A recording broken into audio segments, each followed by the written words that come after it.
Muchos hemos oído hablar del efecto invernadero. Se trata de un proceso natural que calienta el planeta. Cuando la energía del Sol llega a la Tierra y rebota en la superficie, una parte vuelve al espacio, pero los gases del efecto invernadero forman una capa en la atmósfera que impide que todo el calor se vaya. El calor queda atrapado como pasa en un invernadero, donde los vidrios son la barrera que retiene la energía, de ahí el nombre. Los gases del efecto invernadero son varios. Se habla más del dióxido de carbono porque es el que más produce la sociedad industrializada en que vivimos. Es más, gracias a la quema de combustibles, ahora hay más dióxido de carbono en la atmósfera que en los últimos 15 millones de años. Pero también está el metano, el vapor del agua, el dióxido de nitrógeno y el ozono, entre otros. El efecto invernadero no es malo en sí, es más, es lo que hace a este planeta habitable a como lo es ahora. El problema es que estos gases deterioran las partículas de la capa de ozono, que son las responsables de protegernos de la radiación del sol. Se forman agujeros y los rayos entran con más fuerza y atrapan cada vez más calor, lo que aumenta la temperatura del planeta de manera rápida, anormal. Las consecuencias de esto son el derretimiento de los polos, el aumento del nivel del agua de los océanos, la desertización de ciertas zonas del planeta, cambios en el clima.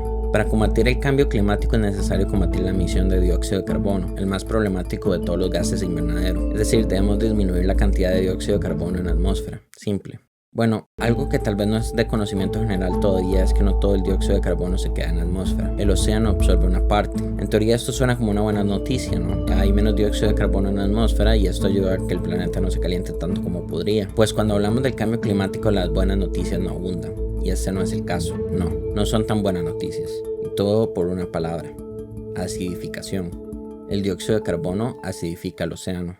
Entonces, ¿qué es la acidificación? Ya hablamos de que en la atmósfera hay dióxido de carbono, pero no solo por la quema de combustibles, sino por el proceso de fotosíntesis de las plantas o por los animales que lo exhalan cuando respiran. Los océanos absorben aproximadamente un 30% de este dióxido de carbono. Tomando en cuenta los niveles de emisión de este gas de efecto invernadero, actualmente las aguas del mar absorben 22 millones de toneladas de dióxido de carbono por día. Cuando el agua y el dióxido de carbono entran en contacto, se produce una reacción química que rompe las moléculas de dióxido de carbono y produce ácido carbónico. Por definición, una solución ácida tiene una concentración de iones de hidrógeno mayor a la del agua pura. Mientras más iones de hidrógeno tenga el agua del océano, más ácida es. Pero no hay que confundirse. El océano no es una solución ácida, ni se va a convertir en una incluso si todo el dióxido de carbono que se emite se disolviera en el océano. La acidez del océano ronda las 8,2 unidades de pH y desde la revolución industrial ha bajado 0,1 unidades solamente, aún con todo ese dióxido de carbono que se ha producido con el cambio tecnológico. Si continuamos con el ritmo de emisión de dióxido de carbono actual, se espera que el pH del océano baje un 120% para finales de siglo, lo más ácido que ha estado desde hace más de 20 millones de años. Ese océano superácido a finales de siglo no significa que no vamos a poder tocar el agua. Podríamos bañarnos sin problema. Las complicaciones vienen cuando hablamos de la vida marina.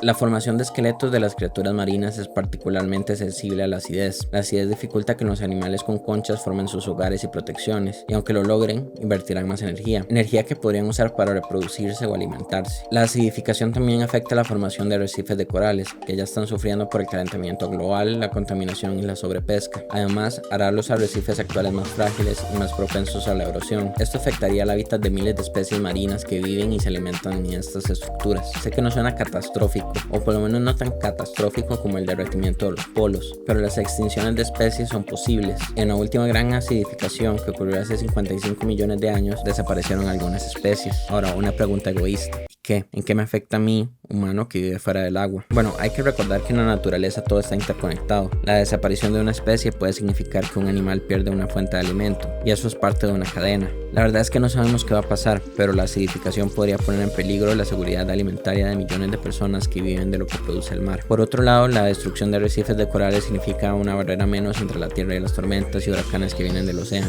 Miles de familias viven del turismo que generan los arrecifes. En fin, hay mucho en juego, más de lo que se puede pensar de entrada. La solución a la acidificación es simple: cortar las emisiones de dióxido de carbono. El océano es capaz de neutralizar la acidez, de regularse. Esto no ocurrirá de inmediato, tomará miles de años, pero ocurrirá. Ya hay especies que se están viendo afectadas o serán afectadas en el futuro cercano. Sin embargo, no es una lucha perdida. Pequeños cambios en nuestra vida pueden ayudar a reducir la huella de carbono que dejamos. Reciclar, apagar la luz, usar más la bicicleta. Todo lo que hagamos ayudará a salvarnos a nosotros mismos y al océano.